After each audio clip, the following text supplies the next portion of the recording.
President Trump doesn't waste time.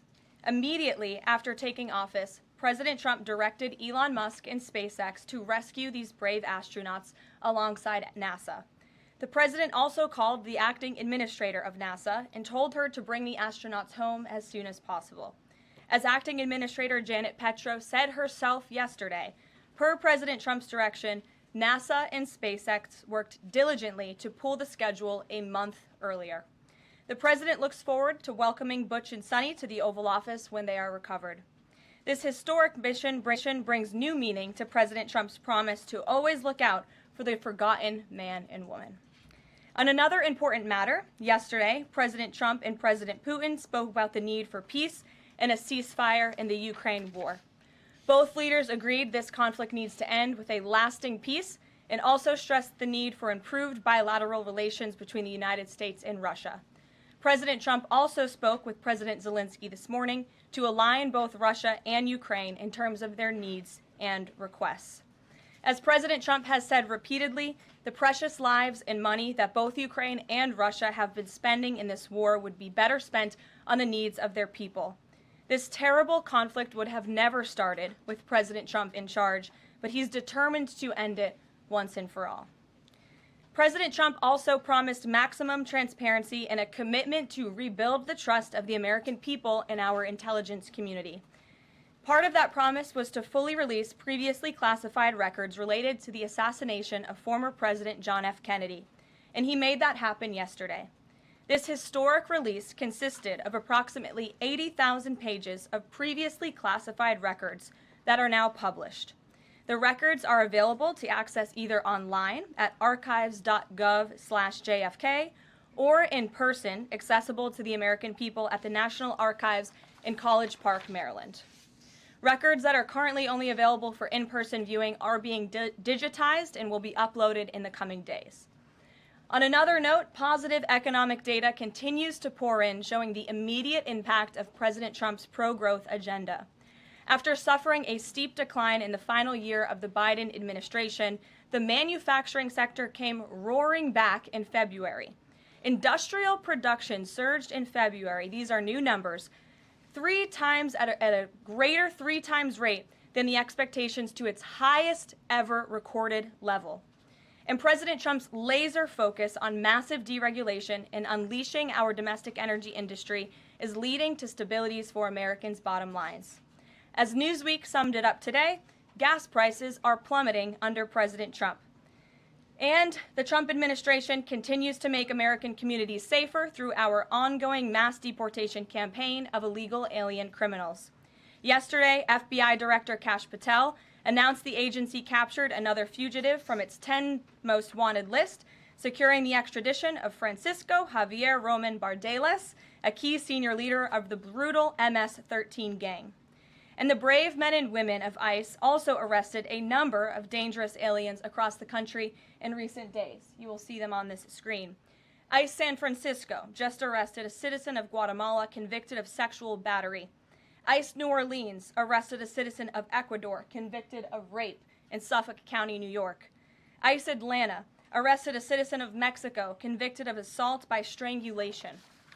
ICE Dallas arrested a citizen of Mexico convicted of assault with a firearm and rape with a foreign object. And ICE Houston arrested a citizen of Guatemala convicted of indecent sexual contact with a child in Texas.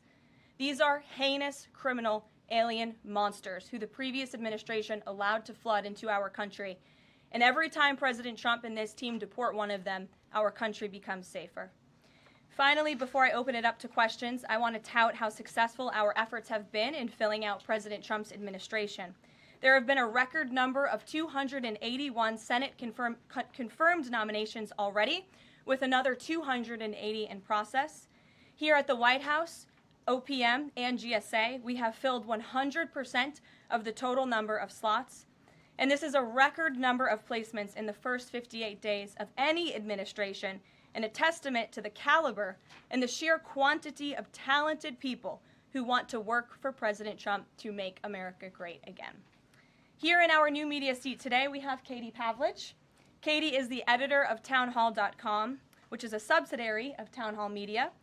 It's a leading conservative news and opinion outlet based right here in Washington, D.C., with writers and journalists reporting around the country. Last year, Town Hall Media had 60 million unique users and 1.4 billion page views, with a broad reach on a number of social media platforms. With that, Katie, please kick us off. Thank you, Karoline. Really appreciate it. Sure. Thank you. So given the back and forth with this U.S. District Judge and the administration's use of the Alien Enemies Act, does the President plan to send new and additional flights of Venezuelan gang members, now designated as foreign terrorists, from the U.S. to El Salvador or elsewhere?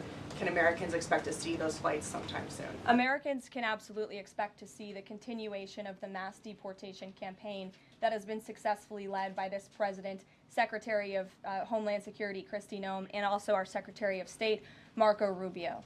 Since you brought up the judges, I would like to point out that the judges in this country are acting erroneously.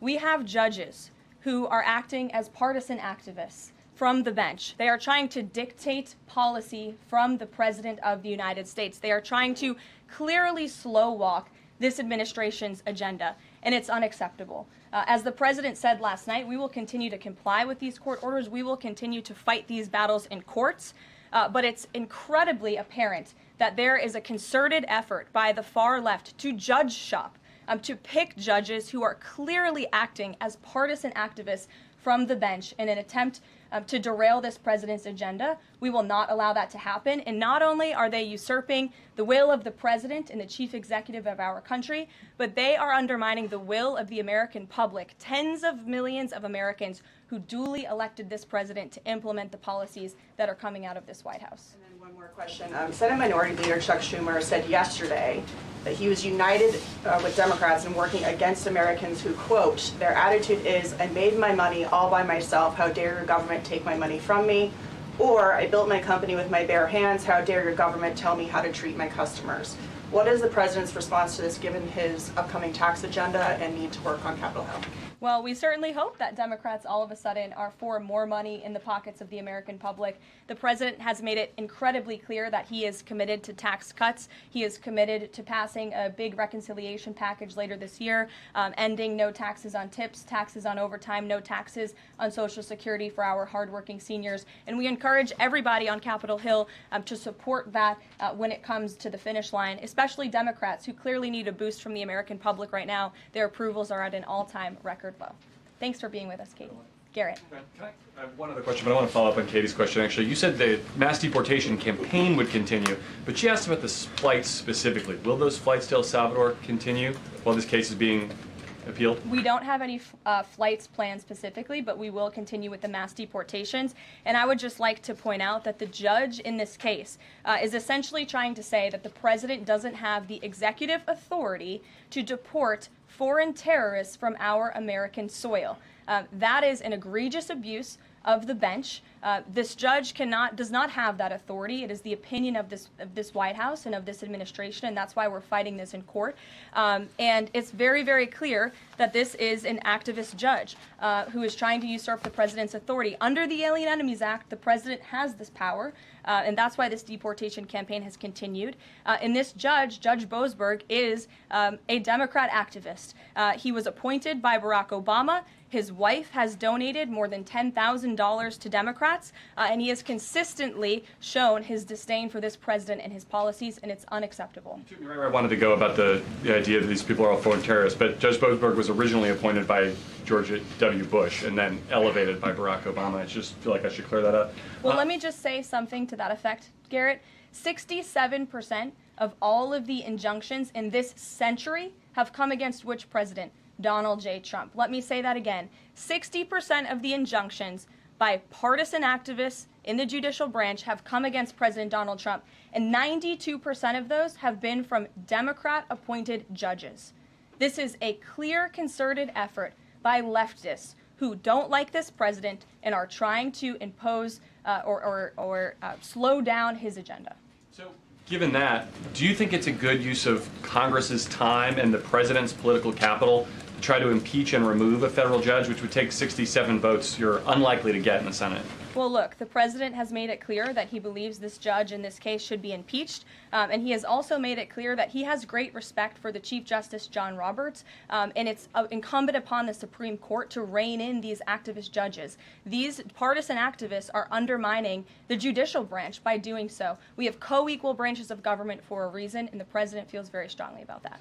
Jackie. Thanks, Karoline. What options does the president have to, he says he's going to follow court orders. He wouldn't defy a court order, but he's raised these concerns about these judges acting in such a partisan way. Yet what option does he have to ensure that his agenda continues to move forward while this is ongoing and the judges appear to be trying to just block and delay and impede? Well, you're right. They are trying to block, delay, and impede. This is lawfare. The president is no stranger to it. He faced it in his campaign, and this is a continuation of the lawfare that President Trump faced as a candidate, and he's now unfortunately facing as a president. Clearly, these partisan activists in the judicial branch didn't get the memo on November 5th when the American people overwhelmingly re-elected this president to continue with mass deportations. So White House counsel and the Department of Justice are working on this. They're appealing these cases, and we will continue to use the full weight of the White House counsel's office and the president's team of lawyers to fight this in court, because we know we will win, even if we have to go all the way to the Supreme Court. One more on TDA. Andy McCarthy said in an interview with Hugh Hewitt, he certainly agrees with what the president is trying to do with the Alien Enemies Act, but he's not sure that the law is completely on his side. He cites some previous Supreme Court rulings dealing with enemy combatants in wartime, says that even they have a right to challenge their detention in court.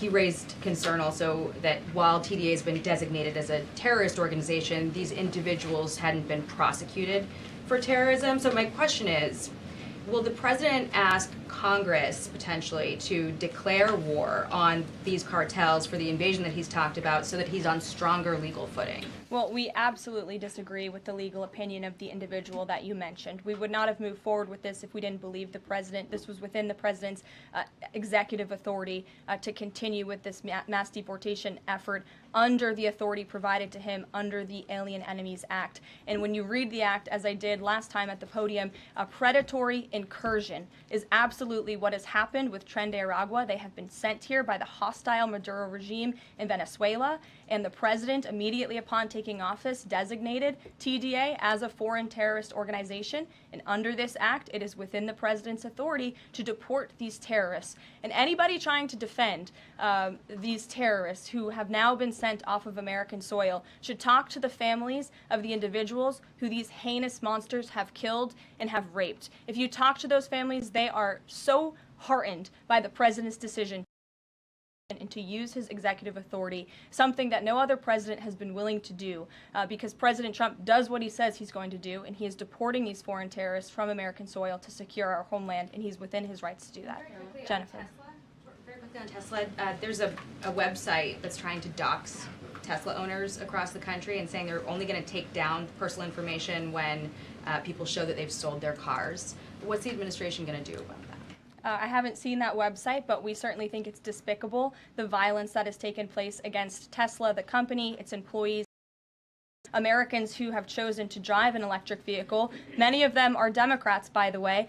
Democrats were big supporters of Tesla and of electric vehicles until Elon Musk decided to vote for Donald Trump. So we would like Democrats to also come out and condemn this heinous violence that we have seen, and I believe the Attorney General has said she's investigating these incidents as acts of domestic terrorism. Jennifer. On Ukraine, can you say, is the White House going to pause foreign military aid or intelligence sharing with Ukraine, as Russia says it's pushing for, and then have a follow-up on the Federal Trade Commission? Sure. When it comes to Ukraine, I do have a statement for you from the National Security Advisor and also the Secretary of State. First, I'd like to reiterate what the President said earlier following his call with President Zelensky this morning. He said he just completed a very good telephone call with President Zelensky. It lasted approximately 1 hour. Much of the discussion was based on the call made yesterday with President Putin in order to align both Russia and Ukraine in terms of their requests and needs. We are very much on track, and I will ask Secretary of State Marco Rubio and Mike Waltz to give an accurate description of the points discussed. That statement will be put out shortly. Well, I have that statement for you right here. Bear with me as I read it. Today, President Trump and Ukraine's President Volodymyr Zelensky had a fantastic phone conversation. President Zelensky thanked President Trump for a productive start for the work of the Ukrainian and American teams in Jeddah on March 11th. The meeting of the senior officials from both nations significantly helped in moving toward ending the war. President Zelensky thanked President Trump for the support of the United States, especially the Javelin missiles that President Trump was first to provide in his efforts towards peace. The leaders agreed Ukraine and America will continue working together to bring about a real end to the war, and that lasting peace under President Trump's leadership can be achieved. President Trump fully briefed President Zelensky on his conversation with Putin and the key issues discussed. They reviewed the situation in Kursk and agreed to share information closely between their defense staffs as the battlefield situation evolved. President Zelensky asked for additional to protect his civilians, particularly Patriot missile systems, and President Trump agreed to work with him to find what was available, particularly in Europe. The two leaders also agreed on a partial ceasefire against energy. Technical teams will meet in Saudi Arabia in the coming days to discuss broadening the ceasefire to the Black Sea on the way to a full ceasefire. They agreed this could be the first step toward the full end of the war and ensuring security. President Zelensky was grateful for the president's leadership in this effort and reiterated his willingness to adopt a full ceasefire. President Trump also discussed Ukraine's electrical supply and nuclear power plants. He said that the United States could be very helpful in running those plants with its electricity and utility expertise. American ownership of those plants would be the best protection for that infrastructure and support for Ukrainian energy infrastructure. President Zelensky also thanked President Trump for continuing to push humanitarian concerns, including the exchange of prisoners of war. He noted they had just had a successful exchange and thanked the president for his leadership on that. President Trump also asked President Zelensky about the children who had gone missing from Ukraine during the war, including the ones that had been abducted, and President Trump promised to work closely with both parties to help make sure those children were returned home. They agreed all parties must continue the effort to make a ceasefire work. The presidents noted the positive work of their advisors and representatives, especially Secretary Rubio, National Security Advisor Mike Waltz, Special Envoy Kellogg, and others. The presidents instructed their teams to move ahead with the technical issues related to implementing and broadening the partial ceasefire. The presidents instructed their advisors and representatives to carry out this work as quickly as possible. The presidents emphasized that in further meetings, the teams can agree on all necessary aspects of advancing toward lasting peace and security.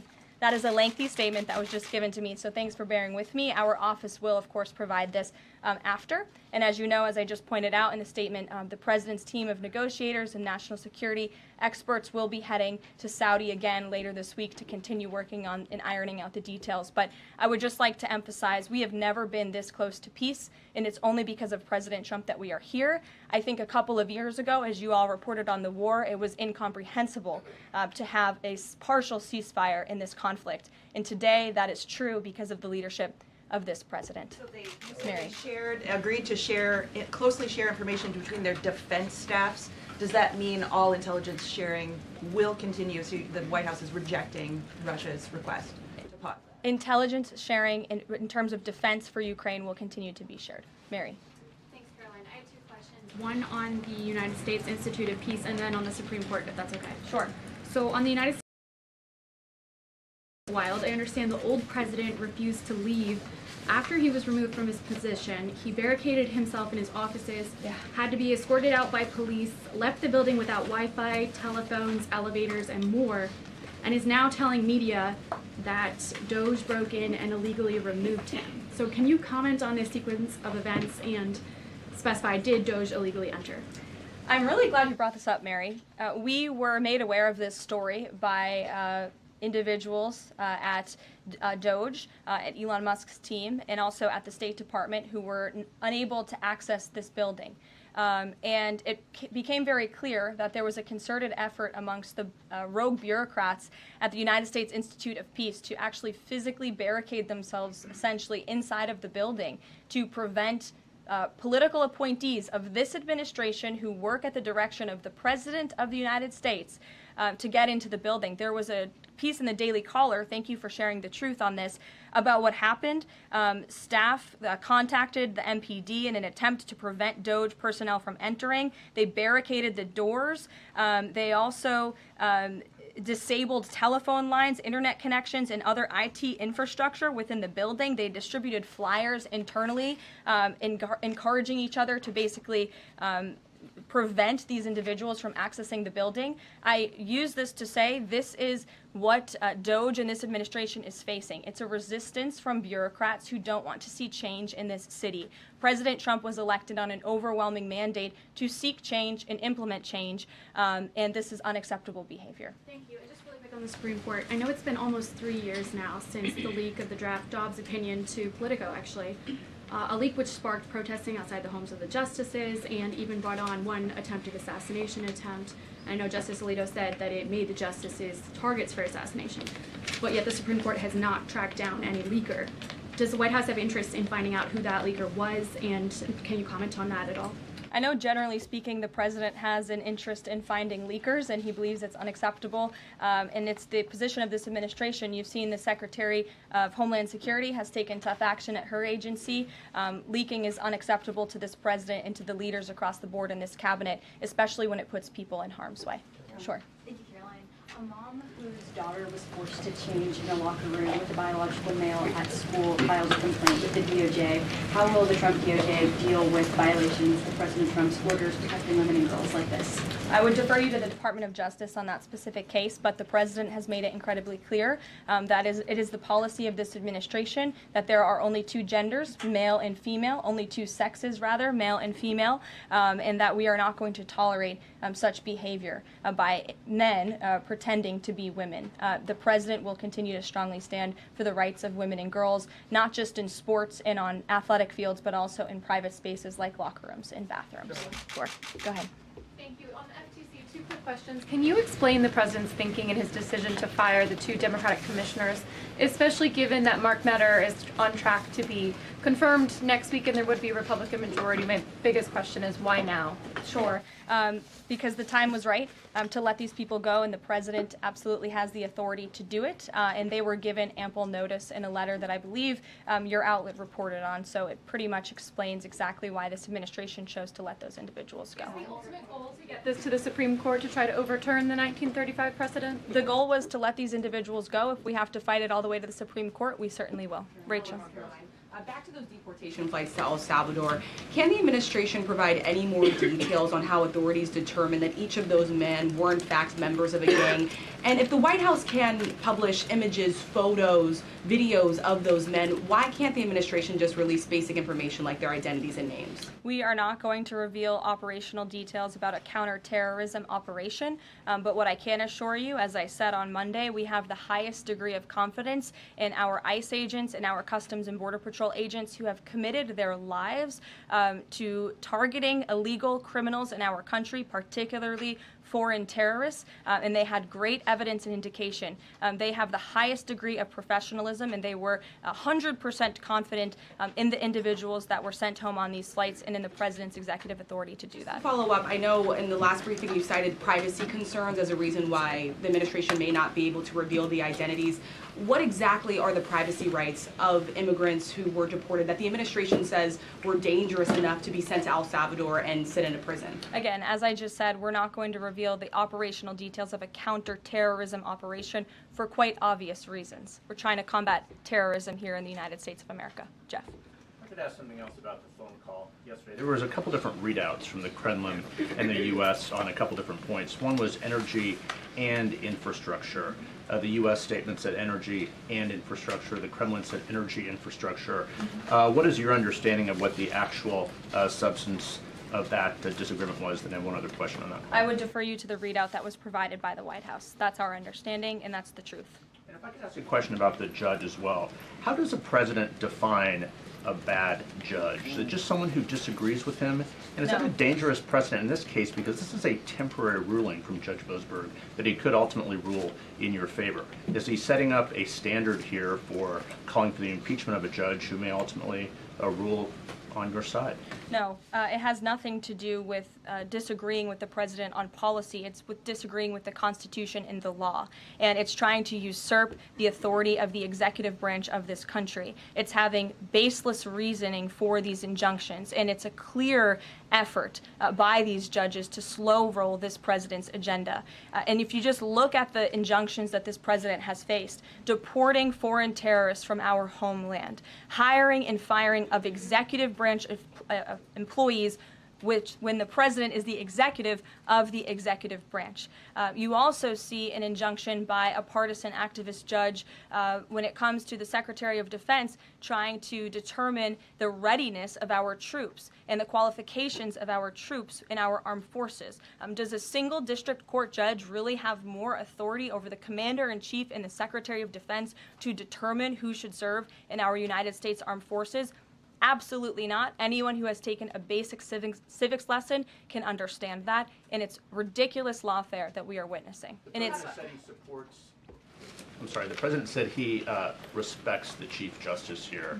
Does he respect him specifically on this case and this opinion, or respects him overall? And has he spoken to any other Supreme Court justices? The president respects Chief Justice Roberts overall. He just expressed that to me in the Oval Office, but it's also quite clear that the Supreme Court needs to rein in these judges who are acting as partisan activists, and they are undermining the judicial branch, and it's a dereliction of duty on their behalf. Deanna, go ahead. Thank you so much, Caroline. On the call with Zelensky, did they discuss the minerals deal at all? Is that back on the table, and what do the Ukrainians have to do to get that back on the table? And then one on the Russia call as well. Again, I just provided a very lengthy readout of the call that was provided by the Secretary of State and the National Security Advisor. And now we have moved beyond the economic minerals deal. We are at a place of peace. We're at a partial ceasefire, and we're moving towards a full ceasefire and a long-standing peace in this conflict. And that's great news for the American public. The Kremlin readout mentioned that Trump and Putin spoke about potential U.S.-Russia hockey games. And the Kremlin readout also said that Russia wanted the U.S. to stop U.S. intelligence and U.S. funding to Ukraine. The president has said that that conversation did not happen. Just wondering if you can get us any more clarity on that. And also, again, if it's energy infrastructure or if it's energy and infrastructure, because I think there is a big difference between that. Again, as for the readouts of the call, I would defer you to ours. And when it comes to the topic of hockey, it did come up. However, we're more interested in securing a peace deal than scheduling hockey games right now. Sean. Hey, about the deportation flight. So was it the president himself who directed the planes to stay in the air after the judge ordered them to turn back? The president invoked the Aliens Enemies Act with a proclamation, which then directed the Department of Homeland Security and the Department of State to move forward with the plan of action. And as I said yesterday, all of the planes that were subject to the judge's written order took off before the order was submitted in court. I was asked and answered that question multiple times yesterday. Kate, go ahead. Is the president still considering pressuring Russia with sanctions or tariffs to try to get a full ceasefire? And is there any kind of deadline or timeline that the White House has in mind for when that pressure might ramp up? Again, the president had a nearly 2-hour-long call with President Putin yesterday. We provided a readout of that call, and we have his negotiating team heading to the Middle East this week to continue these discussions in regards to sanctions and any other details. I'm not going to give a readout of those from this podium. And on TikTok, is Oracle the leading contender for a deal? And would the U.S. back a deal that keeps TikTok's algorithm and the underlying technology still in Chinese hands? As President Trump does so well, we don't get ahead of ourselves when we are in the midst of the art of the deal. So when the president and this team are ready to announce a deal on TikTok, which is a high priority for the president, we will make that known. I've seen that reporting, but I'm not going to comment on it just yet. Sure, go ahead. Thank you, Press Secretary Leavitt. Some prominent Trump supporters have been making the case that Derek Chauvin deserves a pardon. They argue that he did not receive a fair trial. Joe Biden and other Democrats actually implied that he was guilty while the trial was going on. BLM rioters had these jurors under immense threat and pressure. Mainstream media, frankly, many news outlets here today are complicit here. They chose to ignore the autopsy report. They chose to ignore the full body camera footage. They decided to slander Derek Chauvin as a racist cop instead. Does the administration believe Derek Chauvin received a fair trial, and will they consider a pardon moving forward? The president has been asked and answered this question. He said it's not something he's considering at this time. Philip. Thank you. Two questions. First, just a follow-up on the readouts from those calls. When it comes to the discrepancies between the U.S. and Russian readout of that call between President Trump and Putin, is it the president's assessment that something is getting lost in translation, or does he believe that the Russians are trying to play games here? Nope. The president believes in his team that put the readout out, and he also put his own out on Truth Social. We've been incredibly transparent about all of the president's calls with foreign leaders, and again, I would defer you to the readout. And then following up Michael. on... Thank you, Caroline. White House said yesterday that gas prices across the U.S. have fallen for the fourth straight week. 34 states now seeing gas under $3 a gallon. This limited ceasefire with Ukraine regarding oil refineries, energy, will that affect gas prices here in the U.S.? Well, it's certainly the president's hope that gas prices will continue to fall, and he's working every single day to ensure that we do. As you just mentioned, there's been very encouraging data. Inflation is cooling and gas prices are falling. The president has established a National Energy Dominance Council, and it's ultimately the president's goal, and this administration is working hard on it every single day, to increase our energy production right here in the United States of America, to have a Trump energy boom like we saw in our first term, which will not only lead to lower fuel prices here at home, but also lessen the rate of inflation that was created by the previous administration. One more on Tesla, Caroline. Tim Walz, Governor Walz, saying last night he frequently checks Tesla stock, in doing so to, quote, give me a little boost during the day. How should Americans view politicians who take pride in the downfall of an American car company? I think that's quite sad, but I think Governor Walz unfortunately is living a sad existence after his devastating defeat on November 5th. Reagan, go ahead. Thank you, Caroline. Across the country, Tesla cars are being lit on fire, dealerships are being shot up, Molotov cocktails are being used. There was a website posted yesterday that shared the addresses of private Tesla owners and reportedly had Kash Patel's information on it. AG Bondi has called this acts of domestic terrorism. Does the White House have any indication that this is some sort of coordinated movement, or that it's being funded by some outside group? And do you know if the investigation by the DOJ is being investigated as incidents of organized terror? I believe the Attorney General has made her comments clear on that. She is investigating these events as acts of domestic terrorism, and we fully condemn them. And as I said earlier to Jackie's question, we think it's despicable what is happening to not just this American company, but also their innocent employees. And again, innocent Americans who drive these vehicles. We condemn it wholeheartedly. Sure. More than 24,000 workers in 18 agencies are in the process of being reinstated.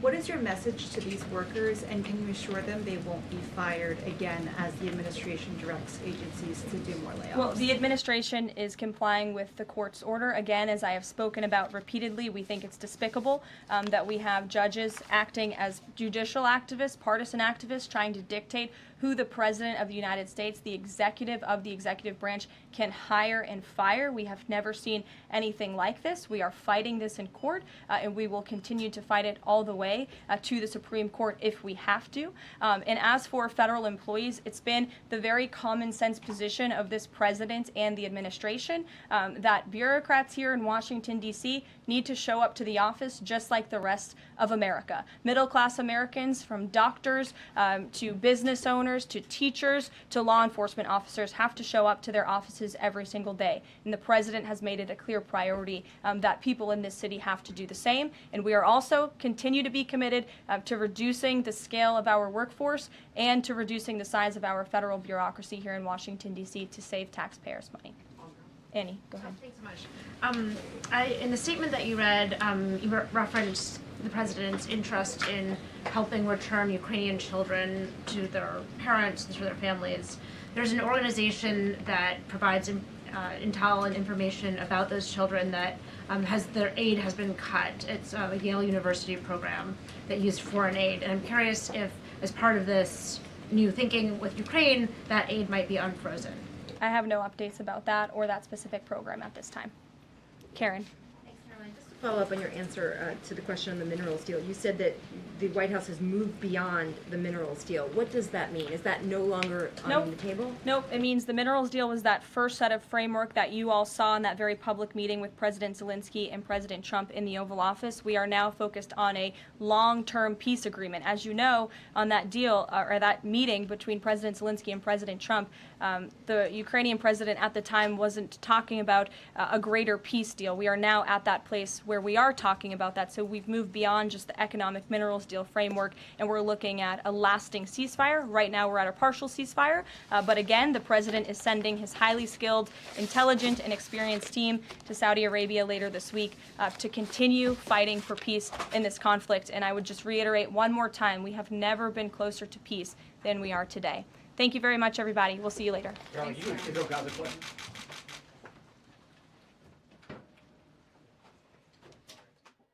Ended up spending 9 months in space. Joe Biden's lack of courage to act boldly and decisively was a big reason